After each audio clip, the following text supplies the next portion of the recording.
السلام علیکم سامعین، آج جس نئی کتاب کے تعارف کے ساتھ آپ کی خدمت میں حاضر ہوں، اس کتاب کا عنوان ہے موت کی حمایت میں۔ یہ افسانوی مجموعہ ہے اور اس کے خالق ہیں حفیظ تبسم۔ حفیظ تبسم معاصر عہد میں نظم نگار کی حیثیت سے جانے اور پہچانے جاتے ہیں، لیکن اب انہوں نے اپنا رخ نظم کے بجائے نثر کی طرف کر لیا ہے، اور یہ ان کا پہلا افسانوی مجموعہ ہے جسے ورلڈ ویو پبلشر نے حال ہی میں شائع کیا ہے۔ اور جو حفیظ تبسم صاحب ہیں، ان کے اس افسانوں کی کتاب کے مطالعے سے یوں محسوس ہوتا ہے جیسے ان کی کافی ریاضت ہو افسانے کے حوالے سے، اور انہوں نے اچھا فکشن پڑھا ہے اور مطالعہ جو ہے ان کا خاصا وسیع ہے، جو ان کے افسانوں میں نظر آتا ہے۔ اس کتاب کے افسانوں پر اگر مجموعی طور پر میں اگر بات کروں تو مختلف موضوعات کو انہوں نے افسانوں کی اس کتاب میں سمیٹنے کی کوشش کی ہے۔ خاص طور پر ان کے افسانوں میں جو خوف ہے، اس کی فضا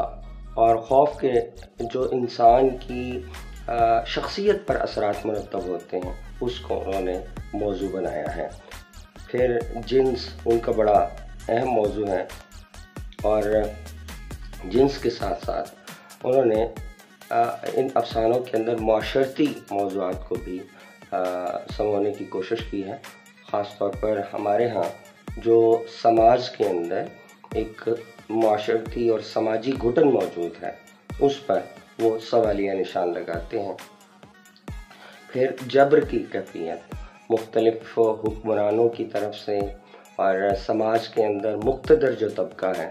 وہ آزادی اظہار پر کس طرح پابندی لگاتا ہے، اس کو انہوں نے موضوع بنایا ہے۔ کچھ افسانوں میں سامراج کے ہتھ کنڈے اور لوگوں کو اپنا غلام بنانے کی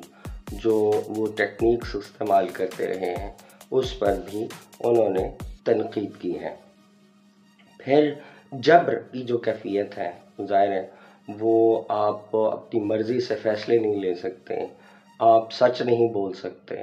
آپ وہ بات کہنے کی جرات نہیں کر سکتے جو آپ کہنا چاہتے ہوں۔ آپ کو دوسروں کی مرضی کے مطابق زندگی گزارنا پڑتی ہے، جو ظاہر ہے کہ ایک ادیب کے لیے یا ایک سچے اور کڑے انسان کے لیے بہت مشکل ہو جاتی ہے۔ اس کو انہوں نے اپنے افسانے میں بیان کرنے کی کوشش کی ہے۔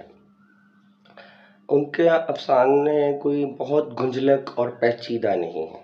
سیدھے اور سادہ افسانے ہیں، اور اس کے اندر وہ علامت اور استعارے کا استعمال بہت خوبصورتی سے کر جاتے ہیں۔ علامت کہیں بھی مبہم نہیں بنتی، آپ اس کو سمجھ جاتے ہیں، اس میں ابلاغ کا مسئلہ پیدا نہیں ہوتا۔ یہ میں سمجھتا ہوں کہ حفیظ تبسم کا کمال ہے۔ ان کے افسانوں کی اس کتاب کے اندر جو سب سے بڑی علامت ہے وہ کتے ہیں۔ کتے کے استعارے یا علامت کو انہوں نے بہت خوبصورتی سے استعمال کیا ہے، اور کتا جس طرح کے آپ دیکھیں تو ایک وفاداری کی بھی علامت ہے، لیکن دوسری طرف کسی کو رذیل قرار دینا ہو، گھٹیا بتانا ہو، کمینہ کہنا ہو تو ہم کتا کا لفظ استعمال کرتے ہیں۔ حقارت اور نفرت کے لیے جو کتے کی علامت ہے وہ اس کے اندر موجود ہے۔ تو میں نے ان کے افسانوں کو پڑھتے ہوئے دیکھا تو بہت ساری جگہوں پر یہ جو کتے کا استعارہ تھا یہ بار بار آیا، اور کچھ افسانوں کے تو ٹائٹل کا بھی حصہ ہے۔ مثلا اس کا پہلا جو اس افسانوی مجموعے کا افسانہ ہے، مثلا نیلوفر کا کتا، اس کا عنوان ہی یہی ہے۔ پھر ایک دوسرا یہاں پر موجود ہے افسانہ، وہ کتا اچھا تھا، شہر کے عین وسط میں بھوکا آدمی، اس کے اندر بھی کتا بطور کردار موجود ہے۔ یہ تو وہ افسانے ہیں جن کے اندر براہ راست ایک بڑے کردار یا کے طور پر موجود ہے، اور کچھ افسانوں کے اندر جزوی کردار کے یا علامت کے طور پر وہ ان افسانوں میں موجود رہا ہے۔ پھر دوسری بڑی جو وہ علامت اور استعارہ استعمال کرتے ہیں وہ سانپ کا ہے۔ سانپ جنس کی علامت ہے، خوف کی علامت بھی بن جاتا ہے، اور فرائڈ کے ہاں تو جو سانپ ہے وہ ایک جنسی استعارے کے طور پر موجود رہا ہے یا ہے،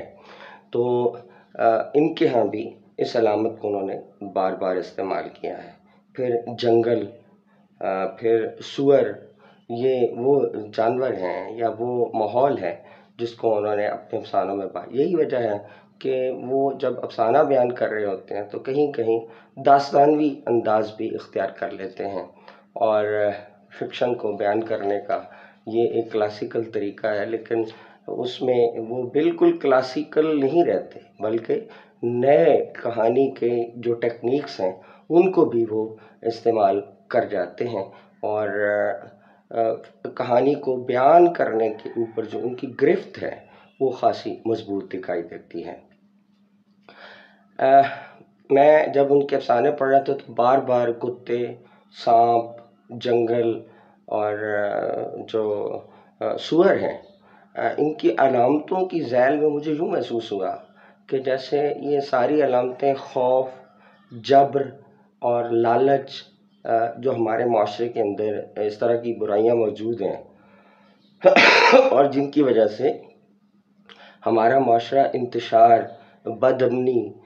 کج روی اور بے اعتدالی کا شکار ہوتا چلا جا رہا ہے، اس کو انہوں نے اس کے اندر سمونے کی کوشش کی ہے۔ کچھ افسانے ایسے ہیں جو ہماری موجودہ صورتحال کو بھرپور بیان کرتے ہیں، خاص طور پر اس کا جو ٹائٹل افسانہ ہے موت کی حمایت میں، یہ ایسے لوگوں کے لیے ہے جو سچ کہنا چاہتے ہیں، سچ لکھنا چاہتے ہیں، سچ کو بیان کرنا چاہتے ہیں، لیکن جبر کی جو کیفیت ہے، آزادی اظہار پر جو پابندیاں ہیں اس کی وجہ سے وہ سچ نہیں کہہ پاتے، اور پھر وہ